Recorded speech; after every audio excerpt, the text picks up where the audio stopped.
ሰላም ጤና ይስጥልን። ቻናሉ ኢትዮ ማለዳ ነው። በዛሬው ቅኝታችን ሀገራቸው የገጠማትን ችግር በምክክር እንፈታለን ብለው ሀገራቸውን የበተኑና ለማያባራ ጦርነት የዳረጉ ሀገራትን እንነግራችኋለን። አሁን ብልጽግና አደረኩ እያለው ያለው ምክክር ሀገርን ያሻግራል ወይስ ይበትናል የሚለውንም ታደምጡታላችሁ።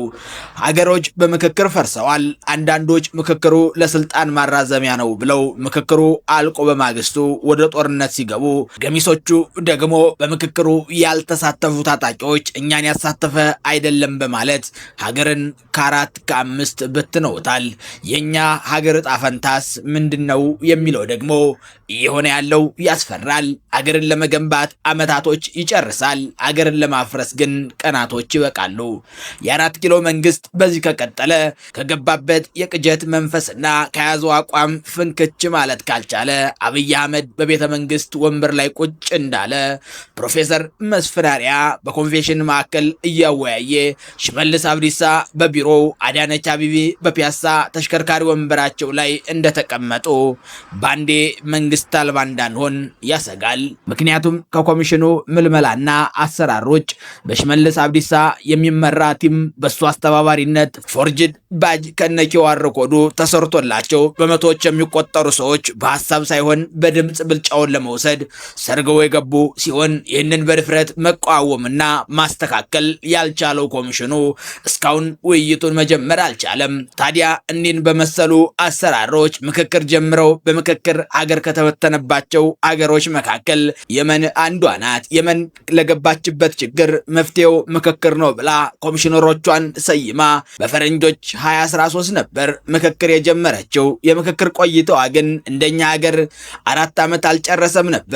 ውይይቷን በ2014 ብታገባድም በዓለም አቀፍ ደረጃ ትልቅ የሀሳብ የገንዘብ ድጋፍ የተደረገበት በብዙዎች ተስፋ የተጣለበት ቢሆንም በደቡብ ተገንጣይ ቡድንና የሁቲ ታጣቂዎች በውጤቱ ባለመደሰታቸው ምክክሩን አጠናቀቅን ቢሉም ሰነዱን ተፈራርመው ሳያበቁ የመን ግን በማግስቱ ተበትናለች። በአጠቃላይ የመን ባለፉት 12 ዓመታት ሰላም የሌላት ዜጎች በስደት የሚሰቃዩባት ሀገርም ናተኝ። ይቺ በምክክር እስማማለሁ ብላ ምክክር የጀመረችው የመን ዛሬ ላይ ከ3 ተከፍላ ጥቃቅን ሀገር መሆኗ የማይበቃት የታጣቂ መፈንጫ ሆናለች። ዓለም አቀፍ ማህበረሰቡም ተስፋ ቆርጦባት ስለ የመን ችግር አያወሩም። ይባስ ብሎ አያላን ሀገሮች ተደጋጋሚ ማዕቀብም በታጣቂዎች አሳበው በሀገሪቱ ላይ ይጥላሉ።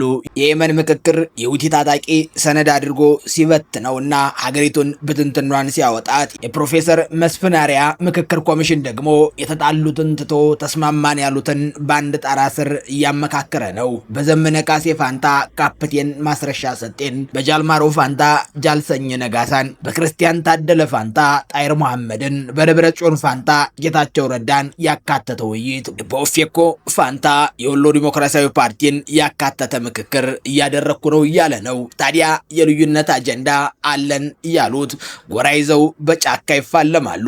ቀሪዎች ደግሞ ከፊሉን የኢትዮጵያ ክፍል በኃይል እያስተዳደሩ ነው። በዚህም መካከል ነው ቅሬታ አለን የሚሉት። በሌሉበት አብይ አፍቃሪዎች ደግሞ አብይን ፕሬዝዳንት፣ ምክር ቤቱን ፓርላሜንታል፣ አዲስ አበባን ክልል ለማድረግ በአንድ አዳራሽ የተሰበሰቡት።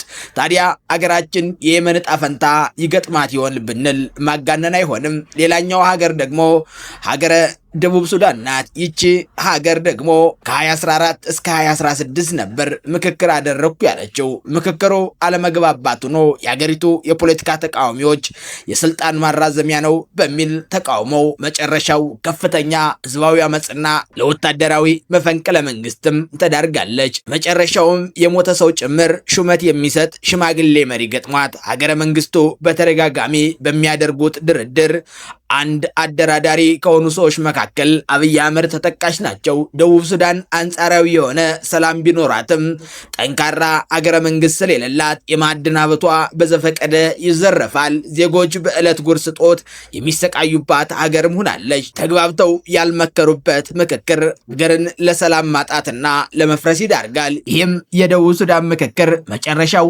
ያላማረው የገዢው መንግስት ስልጣን ጠመኝነት ነው። ይህንን ወደኛ ሀገር ስናመጣው ገና ገና ምክክር ኮሚሽኑ የመጨረሻ ውይይቱን ሳያደርግ ነበር በብልጽግና ሰዎችና በስብሰባቸው አለቃችን ፕሬዝዳንት እናደርጋለን እያሉ በአዳማ ሲማማሉ የከረሙት የኦህዴድ ሰዎች ደግሞ ሀገሪቱን መዲና አልባ አስቀርጠው ታላቋን ኦሮሚያ መፍጠር ይፈልጋሉ።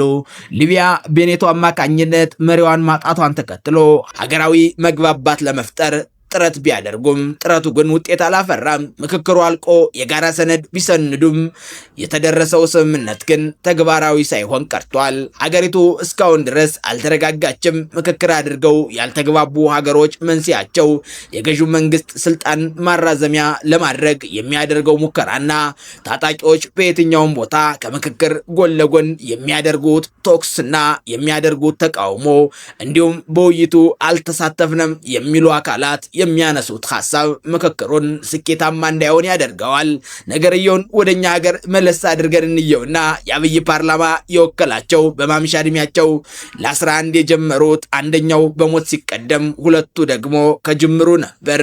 እኛ አልጣመንም ብለው ከምክክሩ ራሳቸውን ያገለሉት ዓለም አቀፍ ተመክሮዎች እንደሚያሳዩት ምክክር እየተደረገ ጎን ለጎን ውጊያዎች ካሉ ገዢው መንግስት ጣልቃ ገብነቱን ካላቆመ ቡድኖች ቡድናዊ አጀንዳቸውን ለማስፈጸም ለምክክር የሚመጡ ከሆነ ምክክር ሰነዱ ብቻ ሆኖ ይቀራል፣ አልያም ይሸክፋል። የሁሉም የክልል ተወካዮች ለውይይት ወደ መዲናይቱ ከመምጣታቸው ቀድመው ስብሰባ አድርገዋል። የጋራ ክልላዊና ብሔራዊ ሃይማኖታዊ አቋም ይዘው እንደመጡም ይታወቃል። ታዲያ እኒህ ሰዎች ናቸው ስለ አንዲት ኢትዮጵያ ስለምትባል ሀገር ለመምከር በአዲስ አበባ የተገኙት። ይህንን ሀሳባቸውን ዳር ለማድረስም በየክልሉ የመጡ ሰዎች ቴሌግራምና ዋትሳፕ ግሩፕ ከፍተው ማታውን ሲመክሩ ያመሹና ቀኑን እንደየፍላጎታቸው ሲዘውሩት ይውላሉ።